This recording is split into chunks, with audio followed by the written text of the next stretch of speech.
big day today. Massive day today. That's because today is the first time we're touching loops. Loops allow us to do some of the things that computers are best at doing compared to humans, which is to say, loops allow us to get computers to do things that are repetitive and tedious and otherwise very, very boring for us to do. So this is really awesome. Looping just means repeating some set of actions as long as some Boolean, some true or false condition evaluates to true. Okay, you can see in this flowchart here, we evaluate the condition. If it's true, we do our statements, we go back and we check again. If it's false, we exit. And we do that over and over and over again until that condition terminates. Okay, in order for the loop to terminate, each iteration of the loop has to move the variables closer to satisfying whatever that condition is. So for the while loop, which is the particular structure we're looking at today, we'll start by initializing any variables that we want to use outside of the loop. Then we're going to test whatever condition we'll use to run the loop, and we'll define whatever calculations or whatever changes in the variables happen inside the loop if that condition evaluates to true. Now, this is really important. Whatever variables are involved in the condition, we have to actually change them somehow inside the loop, or we never actually exit the loop. Okay, we have to eventually move the condition toward being false so that we can break out of the loop. We'll talk about two general kinds of while loops, two ways of structuring them. The first is a count-controlled loop. Count-controlled loop. That means just doing something a certain number of times. Doing something until a counter variable reaches a particular value that we have in mind. This is an example of a count-controlled loop.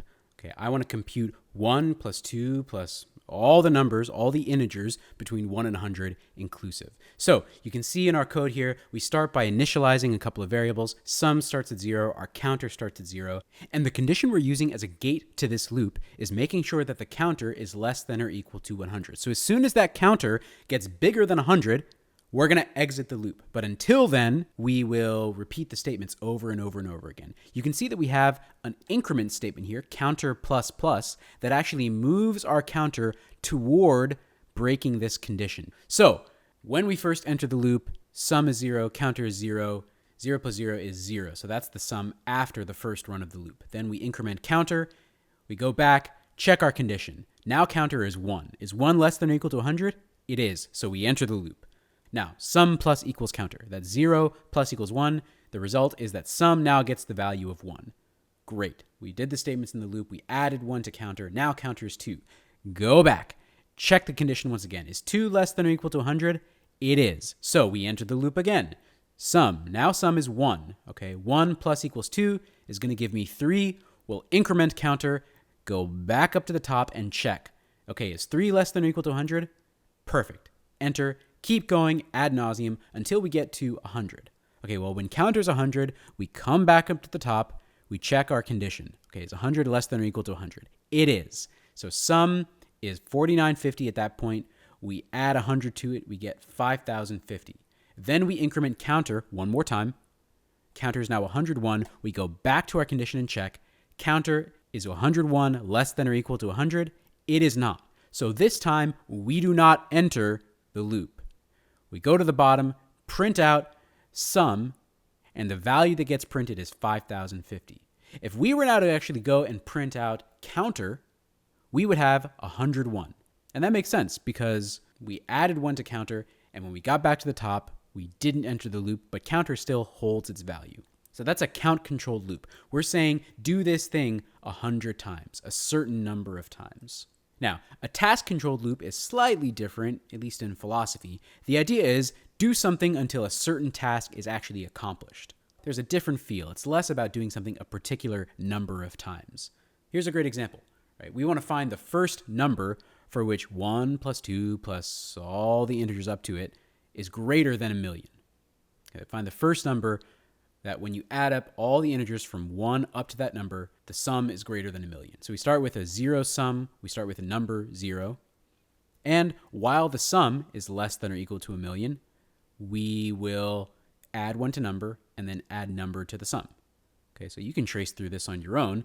The idea is essentially we haven't predefined how many times we're doing something. We don't actually have a proper counter here that is determining our condition's truth. So this Boolean condition actually depends on the task of getting a sum that is greater than 1,000,000. At the end, when we break out of the loop, we'll actually print out numbers. So you can see the two sort of distinct philosophies for making these loops. One is do something a set number of times, and the other is do something until some other condition is satisfied as true. It doesn't necessarily mean do something a particular number of times. Here's another example of a task-controlled loop. If I want you to guess the word I'm thinking of, I don't really care how many guesses it takes, and that's not really the condition of the loop. Okay, if I make a scanner object called reader, I got a string named input, and I prompt you for a word. Okay, well, my secret word is spinach. It's not really a secret because you can see it. But in any case, my condition here is while the input that you gave me is not equal to spinach. Okay, as long as that's not true, we go back into the loop. I tell you, nope, try again, and then I prompt you for a new input. Then we go back up to the top, and I check input again. That's a task-controlled loop. Okay, it doesn't have to happen a certain number of times. It just depends on making this condition evaluate to false. Couple ways you can end up with what we call infinite loops, and those are loops that run forever. Right? They never actually properly exit the loop. One way is you could have a counter that doesn't actually increase. Right here, we start our counter at 0, and the condition is as long as the counter is less than 100, print out the counter.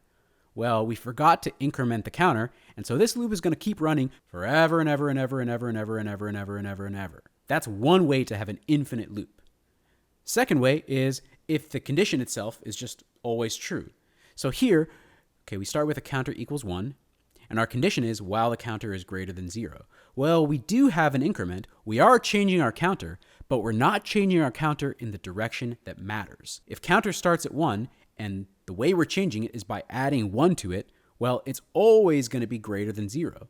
So even though we're changing our counter, we're changing it in the wrong direction, and this condition will always evaluate to true. That leads, again, to an infinite loop. Here's the factorial program. You should open this up on your computer, and then you can play with it a little bit. You remember from math that the factorial of a number is the product of all the integers from 1 up to and including that number. So 5 factorial is 5 times 4 times 3 times 2 times 1. 10 factorial is 10 times 9 times 8 times 7 times 6 times 5 times 4 times 3 times 2 times 1. Okay, that's what factorial means. So we've got a little program here that takes as an input a number and calculates the factorial of that number using a while loop. Okay, so let's take a look at it real quick. We instantiate a scanner object. We prompt the user for input. We say, okay, make me a variable called number and assign the user's input, an integer, to that value. We'll start with product equals 1 and count equals 1. Product is where we're actually going to keep track of our running product, right? 1 times 2 times 3 times 4, all the way up to whatever our number was. And count is where we're going to keep track of what number we're multiplying right now. So look, our condition is while count is less than or equal to number. So as an example, if I enter 5 factorial, well, count is going to start at 1 and number is going to be 5. So that means while my count, which starts at 1, is less than or equal to 5, I'll say product equals product times count. Okay. I'll print out whatever the product is, and then I'll increment count and do it again. I'll check to see if my count is still less than or equal to my number. Once we actually get to the number that the user entered and exceed it, once we get bigger than that number, we'll break out of the loop and print our result. So let's run this. Let's try it with factorial of 3. So 3 factorial. We expect this to be 1 times 2 times 3, which is 6. Great, and it looks like that's exactly right. Factorial of 3 is 6.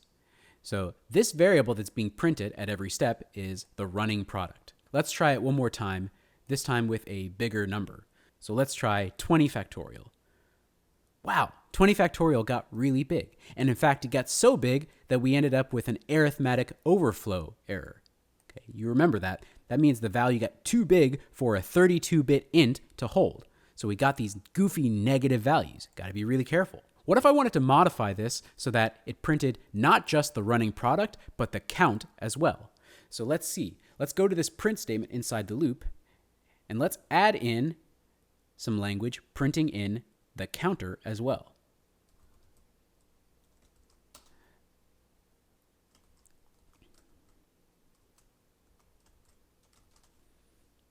So now I've added count and then 2 tabs and then product. So let's run this again. I'll clear my screen, save my code, click run, enter a number greater than 0. Let's try 7 factorial. Well, look, now I've got my counter printed and I've got that running product. And 7 factorial, it looks like, is 5040. So open that up in Eclipse, play with a little bit, see what happens if you change some things in the loop. So before you close up shop, here are the things you want to be able to do. First, you want to be able to write a simple while loop. Okay, you're going to practice that a lot on the problem set 2 exercises and, of course, in problem set 2 itself. Go ahead, open, run, and examine the factorial code, which is posted on the class website. Make sure you can differentiate between the idea of a task-controlled loop and a count-controlled loop. Where a count-controlled loop is something that we do a certain specified number of times. A task-controlled loop is something that we do until a particular condition is satisfied, independent of how many times it takes. Just like we did with that very first count-controlled loop, you want to make sure that you can trace the action of loops with a chart, maybe by recording the value of a particular variable at every step of the way. And we want to know why some loops end up being infinite loops. Okay, and some key reasons for that are maybe we forgot to increment or decrement a counter. Or maybe we are changing a counter, but we're changing it in the wrong direction. Those are some good things to brush up on before next class. Have a great night.